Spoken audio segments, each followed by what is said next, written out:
Hi ಎಲ್ರಿಗೂ ನಮಸ್ಕಾರ. ನಾನು ಮುರಳಿ ಕ್ಲಾಸಸ್ ಯೂಟ್ಯೂಬ್ ಚಾನಲ್ಗೆ ಎಲ್ರಿಗೂ ಸ್ವಾಗತ. ನಾನು ಇವತ್ತು Agniveer GD previous year question ಪೇಪರ್ನ ಸಾಲ್ವ್ ಮಾಡೋಕ್ಕೆ ಹೋಗ್ತಾ ಇದ್ದೀನಿ. ಮೊದಲನೇ ಕ್ವಶನ್ಗೆ ಹೋಗೋಣ. ಇದು ಸರಳ ಬಡ್ಡಿ ಮೇಲೆ ಕ್ವಶನ್ನ ಕೇಳ್ತಾ ಇದ್ದಾರೆ. ಕ್ವಶನ್ ಹೇಳ್ತಿದ್ರೆ ಅಂದರೆ if simple interest of 2 years of N amount is ₹40 and in 2 years the amount become ₹1040, find out the rate of interest.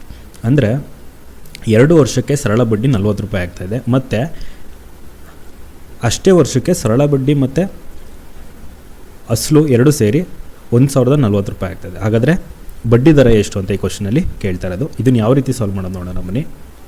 ಇಲ್ಲಿ ಹೇಳ್ತಿದ್ದಾರೆ ಸರಳ ಬಡ್ಡಿ ಎಷ್ಟಾಗ್ತಾಯಿದೆ, ₹40 ಆಗ್ತಾಯಿದೆ. ಎಷ್ಟು ವರ್ಷಕ್ಕೆ? ಟೈಮು 2 ವರ್ಷಕ್ಕೆ. ಅಸಲು ಮತ್ತು ಸರಳ ಬಡ್ಡಿ ಎರಡೂ ಸೇರಿ ಎಷ್ಟಾಗ್ತದೆ ಅಂತ ಹೇಳ್ತಿದ್ದಾರೆ, 1040. ಹಾಗಾದರೆ ಅಸಲು ಎಷ್ಟಾಗುತ್ತೆ? ಬಡ್ಡಿ 40 ಆದರೆ ಅಸಲು ಎಷ್ಟಾಗುತ್ತೆ? ಇನ್ನು 1040 40ನ ಮೈನಸ್ ಮಾಡಿದ್ರೆ ಎಷ್ಟಾಗುತ್ತೆ? ಅಸಲು 1000 ಆಗಿರುತ್ತೆ. ನಮಗೆ ಕೇಳ್ತಾ ಇರೋದೇನು, ಬಡ್ಡಿ ದರ ಎಷ್ಟು ಅಂತ. Simple interest is equal to ಏನು? PTR / 100 ಆಗುತ್ತೆ. ಅಲ್ಲಿಗೆ ಸರಳ ಬಡ್ಡಿ ಕೊಟ್ಟಿದ್ದಾರೆ ಎಷ್ಟು? 40 ಈಸ್ ಈಕ್ವಲ್ ಟು ಅಸಲು ಎಷ್ಟು? 1000 ಇಂಟು ಟೈಮ್ ಎಷ್ಟು? 2 ವರ್ಷ. ರೇಟ್ ಆಫ್ ಇಂಟ್ರೆಸ್ಟ್ ಎಷ್ಟು? R / ಏನಾಗುತ್ತೆ? 100 ಆಗುತ್ತೆ. ಅಲ್ಲಿಗೆ 2 ಕ್ಯಾನ್ಸಲ್ ಆಗುತ್ತೆ. ಇಲ್ಲಿ 1 ಇಲ್ಲೊಂದು 0 ಕ್ಯಾನ್ಸಲ್ ಆಗುತ್ತೆ. 2 ಅಲ್ಲಿಗೆ R ಈಸ್ ಈಕ್ವಲ್ ಟು ಎಷ್ಟಾಗುತ್ತೆ? 2% ಆಗುತ್ತೆ. ಯಾವುದಿದೆ ಆಪ್ಷನು? ಆಪ್ಷನ್ 2% ಕರೆಕ್ಟ್ ಆನ್ಸರ್ ಆಗಿರುತ್ತೆ. ಅರ್ಥ ಆಗಿದೆ ಅಂತ ಅನ್ಕೋತೀನಿ. ನೆಕ್ಸ್ಟ್ ಕ್ವಶನ್ಗೆ ಹೋಗೋಣ. ಇದು ಲಾಭ ಮತ್ತು ನಷ್ಟದ ಮೇಲೆ ಕ್ವಶನ್ ಕೇಳ್ತಾ ಇದ್ದಾರೆ. ಕ್ವಶನಲ್ಲಿ ಹೇಳ್ತಾ ಇದ್ದಾರೆ ಅಂದರೆ a vendor losses a selling price of 4 orange on selling 36 oranges, find out the loss percentage. ಇಲ್ಲೇನು ಹೇಳ್ತಾ ಇದ್ದಾರೆ ಅಂದರೆ ಒಬ್ಬ ಕಿತ್ತಳೆ ಹಣ್ಣು ವ್ಯಾಪಾರಿ 36 ಹಣ್ಣನ್ನು ಮಾರಿದಾಗ ಅವನಿಗೆ 4 ಕಿತ್ತಳೆ ಹಣ್ಣು ಮಾರ್ತಾನಲ್ಲ, ಅಷ್ಟು ನಷ್ಟ ಆಗುತ್ತೆ. ಹಾಗಾದರೆ ನಷ್ಟದ ಶೇಕಡಾವಾರು ಎಷ್ಟು ಅಂತ ಈ ಕ್ವಶನಲ್ಲಿ ಕೇಳ್ತಾ ಇರೋದು. ಇದನ್ನು ಯಾವ ರೀತಿ ಸಾಲ್ವ್ ಮಾಡೋಣ ನಾವು ಬನ್ನಿ. ಇವಾಗ ಅವನಿಗೆ ಲಾಸ್ ಆಗ್ತಾ ಇರೋದು ಎಷ್ಟು? 4 ಕಿತ್ತಳೆ ಹಣ್ಣು, 4 ಆರೆಂಜ್. ಯಾವಾಗ? 36 ಹಣ್ಣನ್ನು ಸೇಲ್ ಮಾಡಿದಾಗ. ಲಾಸ್ ಈಸ್ ಈಕ್ವಲ್ ಟು ಏನಾಗಿರುತ್ತೆ? ಲಾಸ್ ಅಂದ್ರೇನು? Cost price minus selling price ಆಗಿರುತ್ತೆ. ಅಂದರೆ ಕೊಂಡ ಬೆಲೆಗಿಂತ ಮಾರಿದ ಬೆಲೆ ಕಮ್ಮಿ ಇದ್ದರೆ ಏನಾಗಿರುತ್ತೆ? ಅದು ನಷ್ಟ ಆಗಿರುತ್ತೆ. ಹಾಗಾದರೆ ಲಾಸ್ ಎಷ್ಟು? 4 orange. Cost price, selling price ಈ ಕಡೆ ತೊಗೊಬಂದಾಗಿರುತ್ತೆ, ಮೈನಸ್ ಇದ್ದಿದ್ದು ಪ್ಲಸ್ ಆಗುತ್ತೆ. ಅಲ್ಲಿಗೆ -36 ಈ ಕಡೆ ಬಂದಾಗ ಏನಾಗುತ್ತೆ? +36. ಅಲ್ಲಿಗೆ cost price is equal to ಎಷ್ಟಾಗುತ್ತೆ? 40. ನಮಗೆ ಕೇಳ್ತಿರೋದೇನು, ಎಷ್ಟು ಪರ್ಸೆಂಟೇಜು ನಷ್ಟ ಆಗಿದೆ ಅಂತ. ನಷ್ಟ ಆಗ್ತಿರೋದು ಎಷ್ಟು? 4 ಕಿತ್ತಳೆ ಹಣ್ಣು. ಡಿವೈಡ್ ಬೈ ಯಾವುದ್ರ ಮೇಲೆ ಡಿಪೆಂಡ್ ಆಗಿರುತ್ತೆ? ಲಾಭ ಅಂತನೂ ಅಷ್ಟೇ, ಯಾವಾಗಲೂ ಕೊಂಡೆ ಬೆಲೆ ಮೇಲೆ ಡಿಪೆಂಡ್ ಆಗುತ್ತೆ. 4 / 40 ಇಂಟು ಏನು ಮಾಡಬೇಕು? 100 ಮಾಡಬೇಕು. ಅಲ್ಲಿಗೆ ಇಲ್ಲೊಂದು 0 ಕ್ಯಾನ್ಸಲ್ ಆಗುತ್ತೆ. 4 1 ಇಂಟು 10 ಎಷ್ಟಾಗುತ್ತೆ? 10%. 10% ಏನಾಗಿರುತ್ತೆ? ನಷ್ಟ ಆಗಿರುತ್ತೆ. ಯಾವುದಿದೆ ಆಪ್ಷನು? ಆಪ್ಷನ್ 2 10 ಕರೆಕ್ಟ್ ಆನ್ಸರ್ ಆಗಿರುತ್ತೆ. ಅರ್ಥ ಆಗಿದೆ ಅಂತ ಅನ್ಕೋತೀನಿ. ನೆಕ್ಸ್ಟ್ ಕ್ವಶನಿಗೆ ಹೋಗೋಣ. ಇದು ಕ್ಷೇತ್ರ ಗಣಿತದ ಮೇಲೆ ಕ್ವಶನ ಕೇಳ್ತಾ ಇದ್ದಾರೆ. ಕ್ವಶನ್ ಹೇಳ್ತಿದ್ರೆ ಅಂದರೆ find the maximum length of a rod that can be placed in room 10 metre by 5 metre by 10 metres. ಒಂದು ರೂಮು ಅಂತ ಹೇಳ್ತಿದ್ದಾರೆ. ರೂಮ್ ಬರ್ಕೋತೀನಿ. 3 ಆಯಾಮದಲ್ಲಿ ಇರುತ್ತೆ. ಅಂದರೆ ಲೆಂತು, ಬ್ರೆಡ್ತು, ಹೈಟು, ಉದ್ದ, ಅಗಲ, ಎತ್ತರ ಇರುತ್ತೆ. ಇಲ್ಲಿ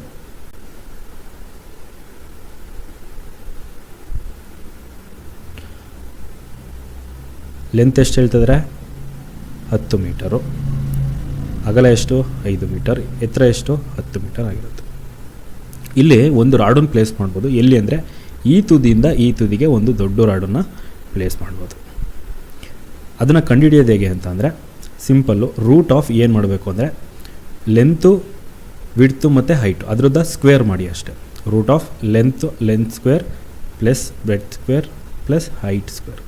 ಅಲ್ಲೇನಾಗುತ್ತೆ? ಲೆಂತ್ ಎಷ್ಟಿದೆ? 10 ಇದೆ. 10 ಸ್ಕ್ವೇರ್ ಅಂದರೆ ಎಷ್ಟಾಗುತ್ತೆ? 100. ಪ್ಲಸ್ ಬ್ರೆಡ್ ಎಷ್ಟಿದೆ? 5 ಇದೆ. 5 ಸ್ಕ್ವೇರ್ ಅಂದರೆ ಎಷ್ಟಾಗುತ್ತೆ? 25. ಪ್ಲಸ್ ಹೆಚ್ ಸ್ಕ್ವೇರ್. ಹೆಚ್ ಅಂದರೆ ಎಷ್ಟು? 10. 10 ಸ್ಕ್ವೇರ್ ಅಂದರೆ ಎಷ್ಟಾಗುತ್ತೆ? 100. ಅಲ್ಲಿಗೆ ಇಷ್ಟನ್ನು ಆ್ಯಡ್ ಮಾಡಿದ್ರೆ ಎಷ್ಟಾಗುತ್ತೆ? 225 ಆಗುತ್ತೆ. 225 ವರ್ಗಮೂಲ ಎಷ್ಟಾಗುತ್ತೆ? 15 ಮೀಟರ್ ಆಗಿರುತ್ತೆ. ಯಾವುದಿದೆ ಆಪ್ಷನ್ನು? ಆಪ್ಷನ್ 4 15 ಕರೆಕ್ಟ್ ಆನ್ಸರ್ ಆಗಿರುತ್ತೆ. ಅರ್ಥ ಆಗಿದೆ ಅಂತ ಅನ್ಕೋತೀನಿ. ನೆಕ್ಸ್ಟ್ ಕ್ವಶನಿಗೆ ಹೋಗೋಣ. Find out the value of 6/2/3 whole to power of 1/2 ಅಂತ ಹೇಳ್ತಾ ಇದ್ದಾರೆ. ಇದು ಘಾತಕಗಳ ನಿಯಮ ಮೇಲೆ ಕ್ವಶನ ಕೇಳ್ತಿದ್ದಾರೆ. ಏನಂದರೆ ಇದು ಯಾವ ಫಾರ್ಮಲ್ಲಿ ಇದೆ ನೋಡೋಣ. ಇದನ್ನು ಎ ಅಂತ ತಗೋತೀನಿ. ಎ ಇದನ್ನು ಎನ್ ಅಂತ ತಗೋತೀನಿ, ಎಮ್ ಅಂತ ತಗೋತೀನಿ, e⁻m ಇದನ್ನು ಎನ್ ಅಂತ ತಗೋತೀನಿ, 1/2ನ ಎನ್ ಅಂತ ತಗೋತೀನಿ. ಅಲ್ಲಿಗೆ ಏನಾಗುತ್ತೆ, a⁻m⁴ ಏನಾಗುತ್ತೆ, a⁻m ಇಂಟು ಎನ್ ಆಗುತ್ತೆ. ಎಮ್ ಮತ್ತು ಎನ್ನು 2 ಇಂಟು ಆಗುತ್ತೆ. ಅಲ್ಲಿಗೆ 64. ಎಮ್ ಬೆಲೆ ಎಷ್ಟಿದೆ, 2/3 ಇದೆ. ಇಂಟು ಎನ್ ಬೆಲೆ ಎಷ್ಟಿದೆ, 1/2. 2 ಕ್ಯಾನ್ಸಲ್ ಆಗುತ್ತೆ. ಅಲ್ಲಿಗೆ 64 1/3 ಆಗುತ್ತೆ. ಇದನ್ನು ಹೇಗೆ ಬರೀಬೋದು, ಕ್ಯೂಬ್ ರೂಟ್ ಆಫ್ 64 ಅಂತ ಬರೀಬೋದು. ಕ್ಯೂಬ್ ರೂಟ್ ಆಫ್ 64 ಎಷ್ಟಾಗುತ್ತೆ, 4 ಆಗುತ್ತೆ, ಅಥವಾ 04. ಇಲ್ಲಿ ಯಾವುದಿದೆ ಆಪ್ಷನ್ನು, 04. ಆಪ್ಷನ್ 4 4 ಕರೆಕ್ಟ್ ಆನ್ಸರ್ ಆಗಿರುತ್ತೆ. 4 ಕ್ಯೂಬ್ ಮಾಡಿದ್ರೆ ಎಷ್ಟಾಗುತ್ತೆ, 64 ಬರುತ್ತೆ. ಅದೇ 64ರ ಘನಮೂಲ ಮಾಡಿದ್ರೆ ಎಷ್ಟು ತೆಗೆದ್ರೆ ಎಷ್ಟು ಬರುತ್ತೆ, ಕ್ಯೂಬ್ ರೂಟ್ ತೆಗೆದ್ರೆ ಎಷ್ಟು ಬರುತ್ತೆ, ಆನ್ಸರು ನಮಗೆ 4 ಬರುತ್ತೆ.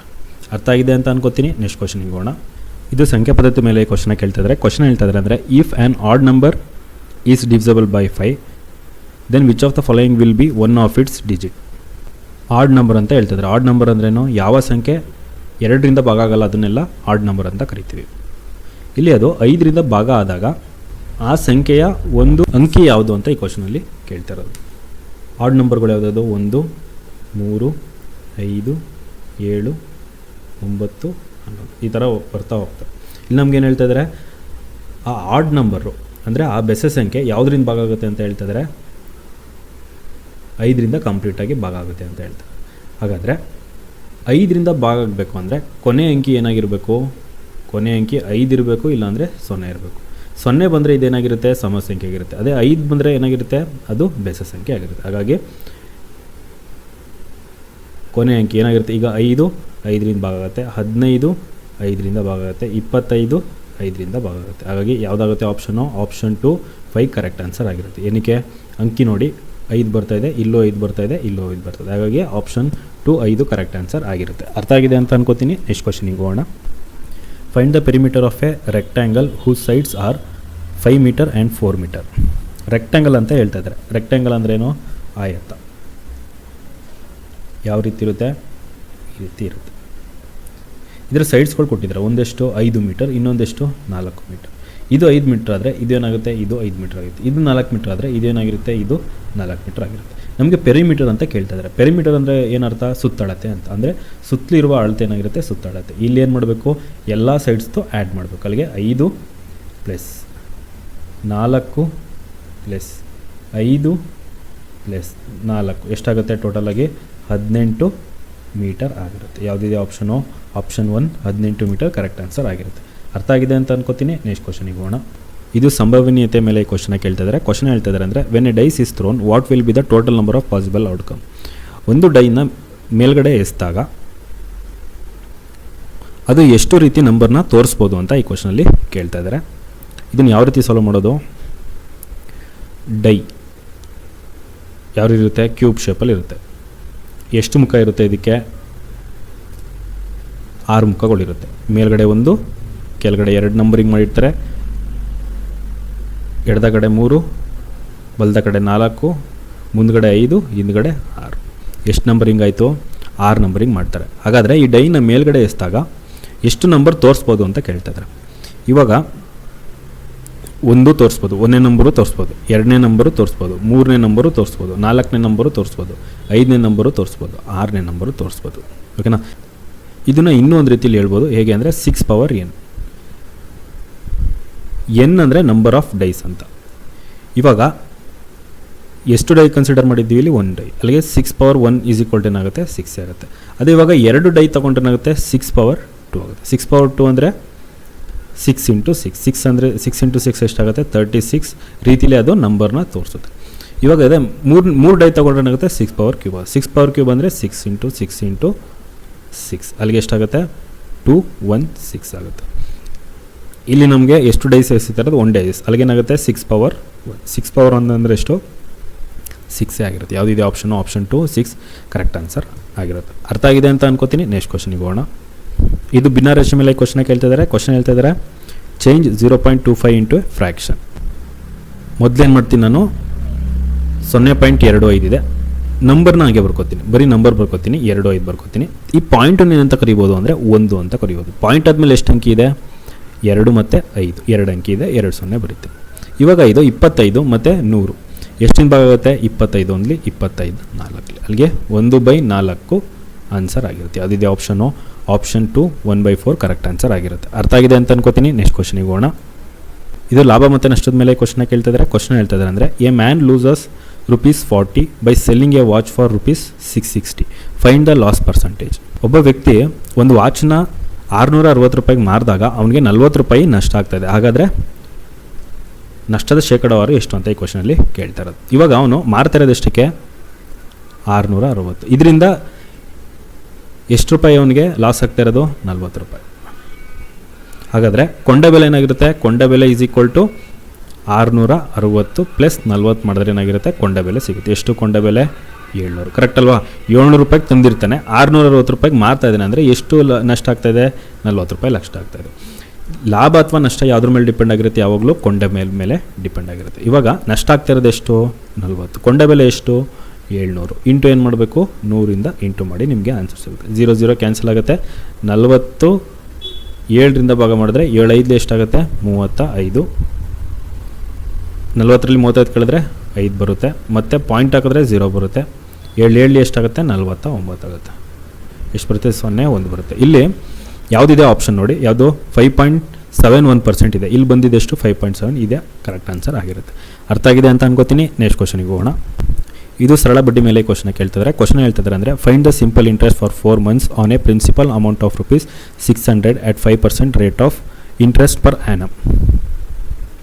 ಅಂದರೆ 4 ತಿಂಗಳಿಗೆ ಬಡ್ಡಿ ಎಷ್ಟಾಗುತ್ತೆ ಅಂತ ಕೇಳ್ತಾ ಇದ್ದಾರೆ. ಅಸಲು ಎಷ್ಟಿದೆ ₹600 ಇದೆ. ಬಡ್ಡಿ ದರ ಎಷ್ಟಿದೆ 5% ಇದೆ. Simple interest is equal to ಏನಾಗುತ್ತೆ PTR ಡಿವೈಡ್ ಬೈ 100. ಅಸಲು ಎಷ್ಟು ₹600 ಇದೆ. ಟೈಮ್ ಎಷ್ಟು 4 ತಿಂಗಳು ಇಂಟು ರೇಟ್ ಆಫ್ ಇಂಟ್ರೆಸ್ಟ್ ಎಷ್ಟು 5 ಡಿವೈಡ್ ಬೈ 100 ಇಂಟು ಏನು ಮಾಡಬೇಕು ಅಂತ ಅಂದರೆ ಇಲ್ಲಿ ತಿಂಗಳು ಕೇಳಿದ್ದಾರೆ ಅಲ್ವಾ. ಎಷ್ಟು ತಿಂಗಳು 4 ತಿಂಗಳು. ಎಷ್ಟು ತಿಂಗಳಲ್ಲಿ 12 ತಿಂಗಳು. ಹಾಗಾಗಿ ಏನು ಮಾಡಬೇಕು 4 ಡಿವೈಡ್ ಬೈ 12 ಮಾಡಬೇಕು ಅಥವಾ ಇಂಟು 12 ಮಾಡಿ ನಿಮಗೆ ಆನ್ಸರ್ ಬರುತ್ತೆ. ಯಾವುದರಿಂದ ಭಾಗ ಇಲ್ಲಿ 0 0 ಕ್ಯಾನ್ಸಲು.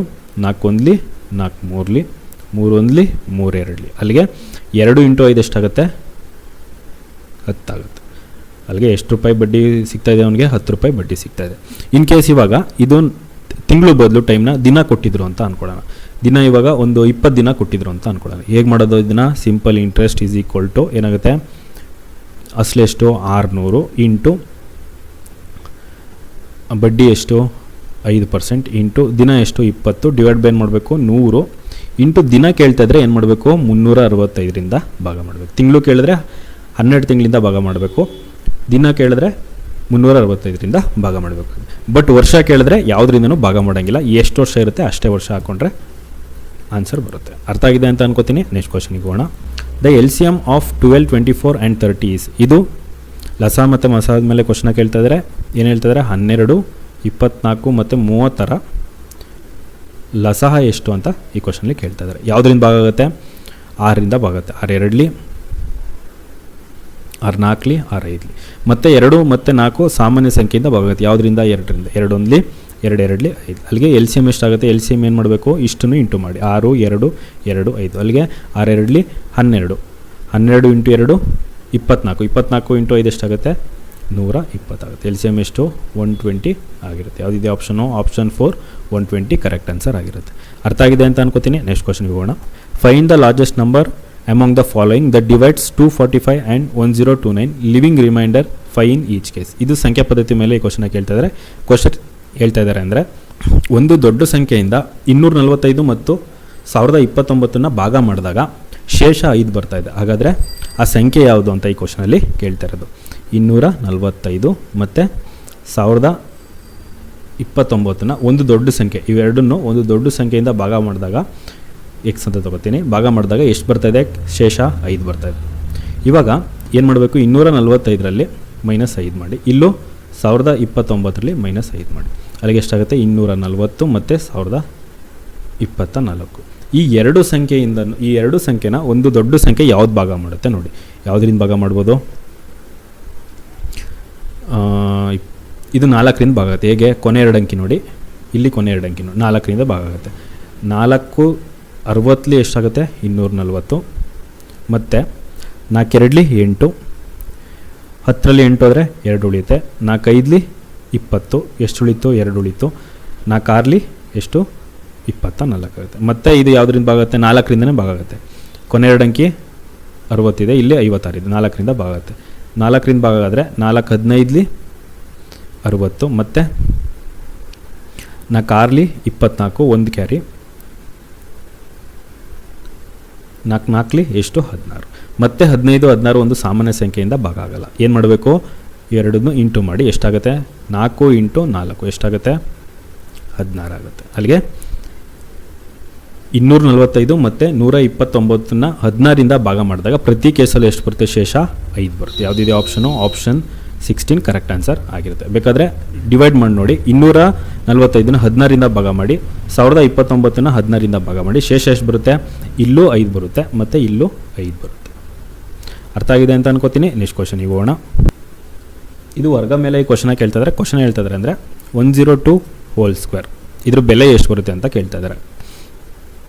ಇದನ್ನು ಯಾವ ರೀತಿ ಸಾಲ್ವ್ ಮಾಡ್ಬೋದು? 100 ಬೇಸ್ ಮೇಲೆ ಇದನ್ನು ಸಾಲ್ವ್ ಮಾಡ್ಬೋದು. ಇವಾಗ 102 ಇದೆ ಅಲ್ವಾ? ಇದು 100 ಬೇಸ್ ಮೇಲೆ ತೊಗೊಂಡ್ರೆ 100ಕ್ಕಿಂತ ಎಷ್ಟು ಜಾಸ್ತಿ ಇದೆ? 2 ಜಾಸ್ತಿ ಇದೆ, ಕರೆಕ್ಟ್ ಅಲ್ವಾ? ಈ 102ಕ್ಕೆ ಏನು ಮಾಡಿ ಅಂದರೆ ಎಷ್ಟು ಜಾಸ್ತಿ ಇದೆ ಅಷ್ಟನ್ನು ಆ್ಯಡ್ ಮಾಡಿ. 102ಕ್ಕೆ 2ನ್ನ ಆ್ಯಡ್ ಮಾಡಿದ್ರೆ ಎಷ್ಟಾಗುತ್ತೆ? 104 ಆಗುತ್ತೆ. ಇವಾಗ ಏನು ಮಾಡಬೇಕು ಅಂದರೆ ಜಾಸ್ತಿ ಆಗಿರೋದನ್ನು ಸ್ಕ್ವೇರ್ ಮಾಡಿ. ಎಷ್ಟು ಜಾಸ್ತಿ ಆಗಿದೆ? 2 ಜಾಸ್ತಿ ಆಗಿದೆ. 2 ಸ್ಕ್ವೇರ್ ಅಂದರೆ ಎಷ್ಟಾಗುತ್ತೆ? 4. ಇದನ್ನು 04 ಅಂತಲೂ ಬರಿಬೋದು. ಈ 04 ಏನು ಮಾಡಿ ಪಕ್ಕಕ್ಕೆ ಬರಿ. ಅಲ್ಲಿಗೆ ಇದೇ ಆನ್ಸರ್ ಆಗುತ್ತೆ. ಯಾವುದಿದೆ ಆಪ್ಷನು? ಆಪ್ಷನ್ 2 10404 ಕರೆಕ್ಟ್ ಆನ್ಸರ್ ಆಗಿರುತ್ತೆ. ಅರ್ಥ ಆಗಿದೆ ಅಂತ ಅನ್ಕೋತೀನಿ. ನೆಕ್ಸ್ಟ್ ಕ್ವಶನ್ಗೆ ಹೋಗೋಣ. ಇದು ಸಂಖ್ಯಾ ಪದ್ಧತಿ ಮೇಲೆ ಕ್ವಶನ ಕೇಳ್ತಿದ್ದಾರೆ. ಕ್ವಶನ್ ಹೇಳ್ತಿದ್ದಾರೆ ಅಂದರೆ Ram had ₹45,000 after giving 2/5 of his money to his eldest son and 1/3 of the balance money to his youngest son. How much money reminder with Ram ಅಂತ ಕೇಳ್ತಾ ಇದ್ದಾರೆ. ಏನು ಹೇಳ್ತಾ ಇದ್ದಾರೆ? ರಾಮ್ ಹತ್ರ ಎಷ್ಟು ಅಮೌಂಟ್ ಇದೆ ಅಂದರೆ 45,000 ಇದೆ. ಈ 45,000ದಲ್ಲಿ ದೊಡ್ಡ ಮಗನಿಗೆ 5ರಲ್ಲಿ 2 ಭಾಗ ಕೊಡ್ತಾನೆ, ಚಿಕ್ಕ ಮಗನಿಗೆ ಉಳಿದಿದ್ರಲ್ಲಿ 3ನೇ 1 ಭಾಗ ಚಿಕ್ಕ ಮಗುನ ಕೊಡ್ತಾನೆ. ಹಾಗಾದರೆ ರಾಮ್ನ ಹತ್ರ ಇನ್ನೆಷ್ಟು ಅಮೌಂಟು ಉಳಿದಿದೆ ಅಂತ ಈ ಕ್ವಶನಲ್ಲಿ ಕೇಳ್ತಾ ಇರೋದು. ಇದನ್ನು ಯಾವ ರೀತಿ ಸಾಲ್ವ್ ಮಾಡೋದು ನೋಡೋಣ ಬನ್ನಿ. ಟೋಟಲ್ ರಾಮ್ ಹತ್ರ ಎಷ್ಟು ರೂಪಾಯಿ ಇದೆ? 45,000 ಇದೆ. ಈ 45,000ದಲ್ಲಿ 5ರಲ್ಲಿ 2 ಭಾಗ ಯಾರಿಗೆ ಕೊಡ್ತಾ ಇದ್ದಾನೆ? ದೊಡ್ಡ ಮಗುನ ಕೊಡ್ತಾ ಇದ್ದಾನೆ. ಮತ್ತು 3ನೇ 1 ಭಾಗ ಯಾರಿಗೆ ಕೊಡ್ತಾ ಇದ್ದಾನೆ? ತನ್ನ ಚಿಕ್ಕ ಮಗನಿಗೆ ಕೊಡ್ತಾ ಇದ್ದಾನೆ. ಇವಾಗ ಟೋಟಲ್ 5 ಭಾಗ ಇರುತ್ತೆ. 5 ಭಾಗದಲ್ಲಿ ದೊಡ್ಡ ಮಗನಿಗೆ 2 ಭಾಗ ಕೊಟ್ಟರೆ ಇನ್ನೆಷ್ಟು ಉಳಿಯುತ್ತೆ? ಇನ್ನು 5 - 2 ಇನ್ನು 3 ಭಾಗ ಉಳಿಯುತ್ತೆ. 5 ಭಾಗದಲ್ಲಿ ಇನ್ನೆಷ್ಟು ಭಾಗ ಉಳಿಯಿತು? ಇನ್ನು 3 ಭಾಗ ಉಳಿಯಿತು. ಅಲ್ಲಿಗೆ 5 1ಲಿ 5 9ಲಿ 45, ಪಕ್ಕದಲ್ಲಿ 3 0. ಅಲ್ಲಿಗೆ 9 × 3 ಎಷ್ಟಾಗುತ್ತೆ? 27,000 ಅಮೌಂಟು ಉಳ್ಕೋತು. ಮತ್ತು ಈ 27,000ದಲ್ಲಿ ಏನು ಮಾಡ್ತಾ ಇದ್ದಾನೆ? ಕೊನೆ ಮಗನಿಗೆ 3ರಲ್ಲಿ 1 ಭಾಗ ಕೊಡ್ತಾ ಇದ್ದಾನೆ. 3ರಲ್ಲಿ 1 ಭಾಗ ಕೊಟ್ಟರೆ ಇನ್ನೆಷ್ಟು ಉಳಿಯುತ್ತೆ? ಇನ್ನು 2 ಭಾಗ ಉಳಿಯುತ್ತೆ, ಕರೆಕ್ಟಾ? ಹಾಗಾದರೆ 3ರಲ್ಲಿ ಇನ್ನೆಷ್ಟು ಭಾಗ ಉಳಿಯುತ್ತೆ? 2 ಭಾಗ ಉಳಿಯುತ್ತೆ. ಎಷ್ಟಾಗುತ್ತೆ ಅಲ್ಲಿಗೆ? 3 1ಲಿ 3 9ಲಿ ಎಷ್ಟು? 27, ಪಕ್ಕದಲ್ಲಿ 2 0 3 0. 9 × 2 ಎಷ್ಟಾಗುತ್ತೆ? 18. 18 ಪಕ್ಕದಲ್ಲಿ 3 0 ಎಷ್ಟಾಗುತ್ತೆ? 18,000 ಆಗುತ್ತೆ. ಯಾವುದಿದೆ ಆಪ್ಷನು? ಆಪ್ಷನ್ 3 18,000 ಕರೆಕ್ಟ್ ಆನ್ಸರ್ ಆಗಿರುತ್ತೆ. ಅರ್ಥ ಆಗಿದೆ ಅಂತ ಅನ್ಕೋತೀನಿ. ನೆಕ್ಸ್ಟ್ ಕ್ವಶನಿಗೆ ಹೋಗೋಣ. ಇದು ಸಂಖ್ಯಾ ಪದ್ಧತಿ ಮೇಲೆ ಕ್ವಶನ ಕೇಳ್ತಾ ಇದ್ದಾರೆ. ಕ್ವಶನ್ ಹೇಳ್ತಾ ಇದ್ದಾರೆ ಅಂದರೆ by which smallest number 8788 be divided so that the quotient is a perfective. ಕೊಟ್ಟಿರೋಂಥ ಆಪ್ಷನಲ್ಲಿ ಯಾವ ಚಿಕ್ಕ ಸಂಖ್ಯೆಯಿಂದ 8 7 8 8ನ ಭಾಗ ಮಾಡಿದಾಗ ಅದರ ಭಾಗಾಂಶ ಪರ್ಫೆಕ್ಟ್ ಘನಮೂಲದಲ್ಲಿ ಇರುತ್ತೆ ಅಂತ ಈ ಕ್ವಶನಲ್ಲಿ ಕೇಳ್ತಾ ಇರೋದು. ಇದನ್ನು ಯಾವ ರೀತಿ ಸಾಲ್ವ್ ಮಾಡೋದು ನೋಡೋಣ. ನಮಗೆ ಈಗ ಸ್ಮಾಲೆಸ್ಟ್ ನಂಬರ್ ಅಂತ ಹೇಳಿದ್ದಾರೆ. ನಾವೇನು ಮಾಡಬೇಕು? ಚಿಕ್ಕ ಸಂಖ್ಯೆಯಿಂದ ನೋಡ್ಕೊಳ್ಬೇಕು. ಏನಿದೆ? 2. 8 7 8 8 2ರಿಂದ ಭಾಗ ಆಗುತ್ತೆ. ಹೇಗೆ? ಕೊನೆ ಅಂಕಿ ನೋಡಿ. ಕೊನೆ ಅಂಕಿ ಏನಿರಬೇಕು? 0 ಅಥವಾ ಸಮ ಸಂಖ್ಯೆ ಇದ್ದರೆ ಅದು 2ರಿಂದ ಭಾಗ ಆಗುತ್ತೆ ಅಂತ. 2ರಿಂದ ಭಾಗ ಮಾಡೋಣ. ಅಲ್ಲಿಗೆ 2 4ಲಿ 8 7 7 ಬರುತ್ತೆ. 2 6ಲಿ 2 3ಲಿ 6 ಆಗುತ್ತೆ. 1 8 ಕೆಳಗಡೆ ಬರುತ್ತೆ. 2 9ಲಿ ಎಷ್ಟು? 18 8 ಕೆಳಗಡೆ ಬರುತ್ತೆ.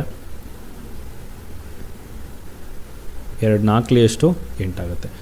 4 3 9 4 ಯಾವುದಾದ್ರೂ ಘನಮೂಲ ಬರುತ್ತಾ ನೋಡೋಣ. 15 ಕ್ಯೂಬ್ ಅಂದರೆ ಎಷ್ಟು ಬರುತ್ತೆ? 3 3 7 5. ಇದ್ರ ವರ್ಗಮೂಲ ಘನಮೂಲ ತೆಗೆದಾಗ ಎಷ್ಟು ಬರುತ್ತೆ? 15 ಬರುತ್ತೆ. 16ದು 4096. ಇದ್ರ ಘನಮೂಲ ತೆಗೆದಾಗ ಎಷ್ಟು ಬರುತ್ತೆ? 16 ಬರುತ್ತೆ. 17ರ ಘನಮೂಲ ಎಷ್ಟಾಗಿರುತ್ತೆ? 17ನೇ ಎಷ್ಟು ಸಲ ಇಂಟು ಮಾಡಬೇಕು? 3 ಸಲ ಇಂಟು ಮಾಡಬೇಕು. ಎಷ್ಟಾಗುತ್ತೆ? 4913. ಇದ್ರ ಘನಮೂಲ ತೆಗೆದ್ರೆ ಎಷ್ಟು ಬರುತ್ತೆ? 17 ಬರುತ್ತೆ. ಇಲ್ಲಿ ನಮಗೆ 439 ಹಾಕಿದೆ. 16 ಆದಮೇಲೆ 17 ಕರೆಕ್ಟಾ? ಇದ್ರ ಮಧ್ಯದಲ್ಲಿ ಬರುತ್ತೆ ಯಾವುದು? 4394. ಹಾಗಾಗಿ ಇದೇನಾಗಿರುತ್ತೆ? ಇದು ಪರ್ಫೆಕ್ಟ್ ಘನಮೂಲ ಅಲ್ಲ. ಇವಾಗ ನೆಕ್ಸ್ಟ್ ಏನು ಮಾಡಬೇಕು? ನೆಕ್ಸ್ಟ್ ಸಂಖ್ಯೆ ನೋಡಬೇಕು. ಇವಾಗ ನೆಕ್ಸ್ಟ್ ಯಾವುದು? 2 ಆದಮೇಲೆ ಚಿಕ್ಕ ಸಂಖ್ಯೆ ಯಾವುದು? ಅದಕ್ಕಿಂತ ಸ್ವಲ್ಪ ದೊಡ್ಡ ಸಂಖ್ಯೆ ಯಾವುದಾಗಿರುತ್ತೆ? 3. 8 7 8 8 3ರಿಂದ ಭಾಗ ಆಗುತ್ತಾ ಮೊದಲು ನೋಡಬೇಕು. 3ರಿಂದ ಭಾಗ ಆಗಬೇಕು ಅಂದರೆ ಏನು ಮಾಡಬೇಕು? ಅಂಕಿಗಳನ್ನ ಕೂಡಿಸ್ತಾ ಹೋಗಬೇಕು. 8 + 7 ಎಷ್ಟಾಗುತ್ತೆ? 15. 15 + 8 23. 23 + 8 ಎಷ್ಟಾಗುತ್ತೆ? 29. 29 3ರಿಂದ ಭಾಗ ಆಗುತ್ತಾ? ಇದಾಗಲ್ಲ. ಹಾಗಾಗಿ ಈ ಆಪ್ಷನು ಆಗಲ್ಲ. ನೆಕ್ಸ್ಟ್ ಆಪ್ಷನ್ ಯಾವುದು? 4. 8 7 8 8 4ರಿಂದ ಭಾಗ ಆಗುತ್ತಾ? ಆಗುತ್ತೆ. ಹೇಗೆ? ಕೊನೆ 2 ಅಂಕಿ ನೋಡಿ, 88 ಇದೆ, 4ರಿಂದ ಭಾಗ ಆಗುತ್ತೆ. 8 7 8 8ನ ಯಾವುದರಿಂದ ಭಾಗ ಮಾಡಬೇಕು? 4ರಿಂದ ಭಾಗ ಮಾಡಬೇಕು. 4 2 8, 7 ಕೆಳಗೆ ಬರುತ್ತೆ. 4 1 4, 3 8, 4 9 ಎಷ್ಟು? 36. 38ರಲ್ಲಿ 36 ಕಳೆದ್ರೆ ಎಷ್ಟಾಗುತ್ತೆ? 28. 4 7 ಎಷ್ಟು? 28 ಆಗುತ್ತೆ. ಶೇಷ ಎಷ್ಟು ಬರುತ್ತೆ? 0ನೇ ಬರುತ್ತೆ. ಹಾಗಾಗಿ ಏನು ಬಂತು? ಭಾಗಾಂಶ 2 1 9 7 ಬಂತು. ಇದರ ಘನಮೂಲ ಎಷ್ಟಾಗುತ್ತೆ? 13 ಆಗಿರುತ್ತೆ. 13ನ 3 ಸಲ ಇಂಟು ಮಾಡಿದ್ರೆ ಎಷ್ಟಾಗುತ್ತೆ? 13 ಕ್ಯೂಬ್ ಮಾಡಿದ್ರೆ ಎಷ್ಟಾಗುತ್ತೆ? ಫೈನಲಾಗಿ 2 1 9 7 ಬರುತ್ತೆ. ಹಾಗಾಗಿ ಕೊಟ್ಟಿರುವಂಥ ಸಂಖ್ಯೆನ 4ರಿಂದ ಭಾಗ ಮಾಡಿದಾಗ ಪರ್ಫೆಕ್ಟ್ ಕ್ಯೂಬ್ ಬರ್ತಿರೋದು ಯಾವುದು? ಆಪ್ಷನ್ 4 ಕರೆಕ್ಟ್ ಆನ್ಸರ್ ಆಗಿರುತ್ತೆ. ಅರ್ಥ ಆಗಿದೆ ಅಂತ ಅನ್ಕೋತೀನಿ. ನೆಕ್ಸ್ಟ್ ಕ್ವಶನ್ಗೆ ಹೋಗೋಣ. ಇದು ಕೋಡಿಂಗ್ ಮತ್ತು ಡಿಕೋಡಿಂಗ್ ಮೇಲೆ ಈ ಕ್ವಶನ್ ಕೇಳ್ತಾ ಇದ್ದಾರೆ. ಕ್ವಶನ್ ಹೇಳ್ತಾ ಇದ್ದಾರೆ ಅಂದರೆ built is return has 5#32 at tribe is return has at 935 exclamation mark, then how will be rule be written? RUL. ಇಲ್ಲಿ ಅಬ್ಸರ್ವ್ ಮಾಡೋದಾದರೆ R ಇದೆ, ಇಲ್ಲೂ R ಇದೆ, U ಇದೆ, ಇಲ್ಲೂ U ಇದೆ, L ಇದೆ, ಇಲ್ಲೂ L ಇದೆ, E ಇದೆ, ಇಲ್ಲೂ E ಇದೆ. ಹಾಗಾದರೆ ರೂಲ್ಗೆ ಏನಾಗುತ್ತೆ? ರೂಲ್ ಆರ್ನ ಏನಂತ ಕರೆದಿದ್ದಾರೆ? ಆರನ್ನು 9 ಅಂತ ಕರೆದಿದ್ದಾರೆ. ಅಲ್ಲಿಗೆ R ಬೆಲೆ ಸ್ಥಾನ ಏನಾಯಿತು? 9 ಆಯಿತು. ಯುನ ಹ್ಯಾಶ್ ಅಂತ ಕರೆದಿದ್ದಾರೆ. ಯು ಏನಾಗುತ್ತೆ? ಹ್ಯಾಶ್ ಆಗುತ್ತೆ. ಎಲ್ ಏನಾಗುತ್ತೆ? 2 ಆಗುತ್ತೆ. ಎಲ್ 2 ಆಯಿತು. ನೆಕ್ಸ್ಟು ಇ ಏನಾಗುತ್ತೆ? Exclamation mark. ಅಲ್ಲಿಗೆ 9#2 ಎಕ್ಸ್ಕ್ಲಮೇಷನ್ ಮಾರ್ಕ್ ಆಗುತ್ತೆ. ಯಾವುದಿದೆ ಆಪ್ಷನು? ಆಪ್ಷನ್ 3 ಕರೆಕ್ಟ್ ಆನ್ಸರ್ ಆಗಿರುತ್ತೆ. ಅರ್ಥ ಆಗಿದೆ ಅಂತ ಅನ್ಕೋತೀನಿ. ನೆಕ್ಸ್ಟ್ ಕ್ವಶನ್ಗೆ ಹೋಗೋಣ. ಇದು ಸಂಖ್ಯಾ ಸರಣಿ ಮೇಲೆ ಕ್ವಶನ್ ಕೇಳ್ತಾ ಇದ್ದಾರೆ. ಕ್ವಶನ್ ಹೇಳ್ತಾ ಇದ್ದಾರೆ ಅಂದರೆ from the given option complete the series 6 13 25 51 101 ಆದಮೇಲೆ ಯಾವ ಸಂಖ್ಯೆ ಬರುತ್ತೆ ಅಂತ ಕೇಳ್ತಾ ಇದ್ದಾರೆ. ಏನಿದೆ? 6 13 25 51 101. ಇಲ್ಲಿ ಅಬ್ಸರ್ವ್ ಮಾಡೋದು ನೋಡಿದ್ರೆ 6 ಇದ್ದಿದ್ದು 13 ಆಗ್ತದೆ ಅಲ್ವಾ?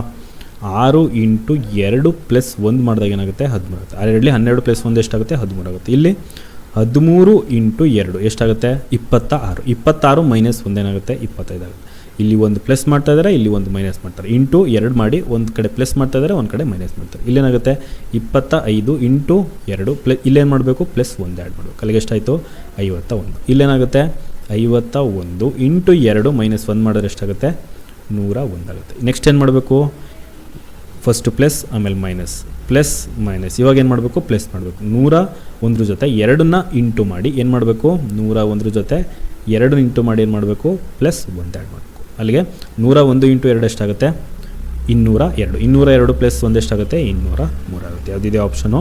ಆಪ್ಷನ್ 3 203 ಕರೆಕ್ಟ್ ಆನ್ಸರ್ ಆಗಿರುತ್ತೆ. ಅರ್ಥ ಆಗಿದೆ ಅಂತ ಅನ್ಕೋತೀನಿ. ನೆಕ್ಸ್ಟ್ ಕ್ವಶನ್ಗೆ ಹೋಗೋಣ. ರ್ಯಾಂಕಿಂಗ್ ಮೇಲೆ ಈ ಕ್ವಶನ್ ಕೇಳ್ತಾ ಇದ್ದಾರೆ. ಕ್ವಶನ್ ಹೇಳ್ತಿದ್ದಾರೆ ಅಂದರೆ in a row of student Ganesh is 7th from one extreme end and 11th from the other. Find the total number of student in the row. ಒಂದು ಪಂಕ್ತಿಯಲ್ಲಿ ಗಣೇಶ್ ಒಂದು ತುದಿಯಿಂದ 7ನೇ ಸ್ಥಾನದಲ್ಲಿ ಇರ್ತಾನೆ ಮತ್ತು ಇನ್ನೊಂದೇ ತುದಿಯಿಂದ 11ನೇ ಸ್ಥಾನದಲ್ಲಿ ಇರ್ತಾನೆ. ಹಾಗಾದರೆ ಆ ಪಂಕ್ತಿಲಿ ಎಷ್ಟು ಜನ ಹುಡುಗರು ಇರ್ತಾರೆ ಅಂತ ಈ ಕ್ವಶನಲ್ಲಿ ವಿದ್ಯಾರ್ಥಿಗಳು ಇರ್ತಾರೆ ಅಂತ ಈ ಕ್ವಶನಲ್ಲಿ ಕೇಳ್ತಾ ಇರೋದು. ಇವಾಗ ನಾನು ಒಂದು ತುದಿ ಮೊದಲನೇ ತುದಿಯಿಂದ ಕೌಂಟ್ ಮಾಡಿದ್ರೆ 1 2 3 4 ಎಷ್ಟನೇ ಸ್ಥಾನದಲ್ಲಿ ಇರ್ತಾನೆ? 7ನೇ ಸ್ಥಾನದಲ್ಲಿ ಇರ್ತಾನೆ, 7th ಪ್ಲೇಸಲ್ಲಿ ಇರ್ತಾನೆ. ಅದೇ ಇವಾಗ ಹಿಂದೆಯಿಂದ ಕೌಂಟ್ ಮಾಡ್ಕೊಳ್ತೀನಿ. 1 2 3 ಇವಾಗ ಎಷ್ಟನೇ ಸ್ಥಾನದಲ್ಲಿ ಇರ್ತಾನೆ? 11ನೇ ಸ್ಥಾನದಲ್ಲಿ ಇರ್ತಾನೆ. ಇಲ್ಲಿ 2 ಸ್ಥಾನದಲ್ಲಿರೋನು ಒಬ್ಬನೇ ಅಲ್ವಾ? ಹಾಗಾದರೆ ಇಲ್ಲಿ 11ನೇ ಸ್ಥಾನದಲ್ಲಿ ಇದ್ದಾನೆ ಅಂತಂದರೆ ಇವನಿಂದ ಎಷ್ಟು ಜನ ಇರ್ತಾರೆ, ಇನ್ನು 10 ಜನ ಇರ್ತಾರೆ. 10, 11 ಅಲ್ಲ. ಇವಾಗ ಟೋಟಲ್ ಎಷ್ಟು ಜನ ಹುಡುಗರಾದರೂ ಏನು ಮಾಡಬೇಕು, ಎರಡನ್ನೂ ಆ್ಯಡ್ ಮಾಡಿ ಎಷ್ಟಾಗುತ್ತೆ, 7 + 10 ಎಷ್ಟಾಗುತ್ತೆ, 17 ಜನ ಹುಡುಗರು ಇರ್ತಾರೆ. ಯಾವ್ದು ಏನು ಹುಡುಗರು ಅಥವಾ ಸ್ಟೂಡೆಂಟ್ಸ್ ಇದ್ದಾರೆ. ಯಾವುದಿದೆ ಆಪ್ಷನು, ಆಪ್ಷನ್ 2 17 ಕರೆಕ್ಟ್ ಆನ್ಸರ್ ಆಗಿರುತ್ತೆ. ಅರ್ಥ ಆಗಿದೆ ಅಂತ ಅನ್ಕೋತೀನಿ. ನೆಕ್ಸ್ಟ್ ಕ್ವಶನ್ಗೆ ಹೋಗೋಣ. ಇದು ಕೋಡಿಂಗ್ ಮತ್ತು ಡಿಕೋಡಿಂಗ್ ಮೇಲೆ ಈ ಕ್ವಶನ್ ಕೇಳ್ತಾ ಇದ್ದಾರೆ. ಕ್ವಶನ್ ಹೇಳ್ತಾ ಇದ್ದಾರೆ ಅಂದರೆ, in A certain code language cat is return as DDY, how will be return in that code. Cat CAT ಯಾವ ರೀತಿ ಬರೀತಾ ಇದ್ದಾರೆ, DDY ಅಲ್ವಾ.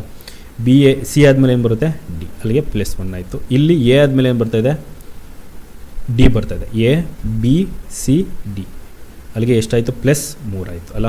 ABCD 1 2 3 +3 ಆಯಿತು. ಇಲ್ಲಿ TUVWXY ಎಷ್ಟಾಗುತ್ತೆ, 1 2 3 4 5 +5 ಆಯಿತು. ಇಲ್ಲಿ +1 +3 +5. ಹಾಗಾದರೆ ಬಿಗ್ಗೆ ಏನಾಗುತ್ತೆ, BIG. ಇಲ್ಲೇನಾಗಬೇಕು, +1 ಆಗಬೇಕು. +1 ಅಂದರೆ C ಆಗುತ್ತೆ. ಮತ್ತು +3 ಆಗಬೇಕು. +3 ಅಂದರೆ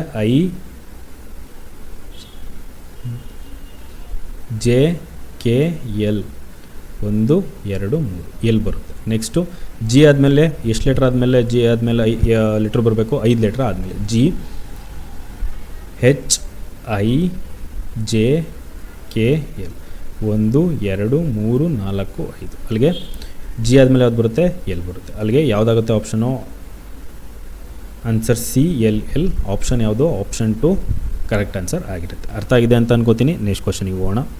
ಇದು ರಕ್ತ ಸಂಬಂಧದ ಮೇಲೆ ಕ್ವಶನ್ ಕೇಳ್ತಿದ್ದಾರೆ. ಕ್ವಶನ್ ಹೇಳ್ತಿದ್ದಾರೆ, pointing towards a man in the photograph, Raju said, is my daughter's father's son, how is Raju related to that man. ಅಂದರೆ ಒಂದು ಫೋಟೋದಲ್ಲಿ ಒಬ್ಬ ವ್ಯಕ್ತಿನ ನೋಡ್ತಾ ರಾಜು ಹೇಳ್ತಾನೆ ಏನಂದರೆ, ಆತನು ನನ್ನ ಮಗಳ ತಂದೆಯ ಮಗ ಅಂತ ಹೇಳ್ತಾರೆ. ಹಾಗಾದರೆ ರಾಜು ಆ ಮನುಷ್ಯನಿಗೆ ಯಾವುದೇ ರೀತಿ ಸಂಬಂಧ ಹೊಂದಿರ್ತಾನೆ ಅಂತ ಈ ಕ್ವಶನಲ್ಲಿ ಕೇಳ್ತಾರೆ. ಇವಾಗ ಹೇಳ್ತಿದ್ದಾರೆ, he is my daughters father sun. Hi man ಅದ ತಗೋತೀನಿ, ಅವನ ಬಗ್ಗೆ ಹೇಳ್ತಿದ್ದಾನೆ. ಏನಂತ, ಮೈ ಡಾಟರ್ಸ್ ಫಾದರ್ ಸನ್. ಮೈ ಅಂದರೆ ಯಾರು, ರಾಜು ಹೇಳ್ತಾ ಇದ್ದಾನೆ, ನನ್ನ ಮಗಳ ತಂದೆಯ ಮಗ. ನನ್ನ ಮಗಳ, ಅಲ್ಲಿಗೆ ರಾಜು ಮಗಳ ತಂದೆ ಯಾರಾಗಿರ್ತಾನೆ, ರಾಜುನಾಗಿರ್ತಾನೆ. ಅವರ ಮಗ ಯಾರಾಗಿರ್ತಾನೆ, ಆ ಮ್ಯಾನ್ ಆಗಿರ್ತಾನೆ. ಹಾಗಾದರೆ ರಾಜುಗೆ ಆ ವ್ಯಕ್ತಿ ಏನಾಗಿರ್ತಾನೆ, ಮಗ ಆಗಿರ್ತಾನೆ. ಆ ಮಗನಿಗೆ ರಾಜು ಏನಾಗಿರ್ತಾನೆ, ತಂದೆ ಆಗಿರ್ತಾನೆ. ನಮ್ಗೆ ಕೇಳ್ತಿರೋದೇನು, how is Raju related to that man. Raju ಆ ಮನುಷ್ಯನಿಗೆ ಯಾವ ರೀತಿ ಸಂಬಂಧ ಹೊಂದಿರ್ತಾನೆ ಅಂತ ಈ ಕ್ವಶನಲ್ಲಿ ಕೇಳ್ತಾರೆ. ಏನಾಗಿರ್ತಾನೆ, ತಂದೆ ಆಗಿರ್ತಾನೆ. ಯಾವುದಿದೆ, ಆಪ್ಷನ್ 3 ಫಾದರ್ ಕರೆಕ್ಟ್ ಆನ್ಸರ್ ಆಗಿರುತ್ತೆ. ಅರ್ಥ ಆಗಿದೆ ಅಂತ ಅನ್ಕೋತೀನಿ. ಮತ್ತೆ ನೆಕ್ಸ್ಟ್ ಕ್ಲಾಸಲ್ಲಿ ಪ್ರೀವಿಯಸ್ ಇಯರ್ ಕ್ವಶನ್ ಪೇಪರ್ನ ಸಾಲ್ವ್ ಮಾಡ್ತಾ ಹೋಗೋಣ. Thank you.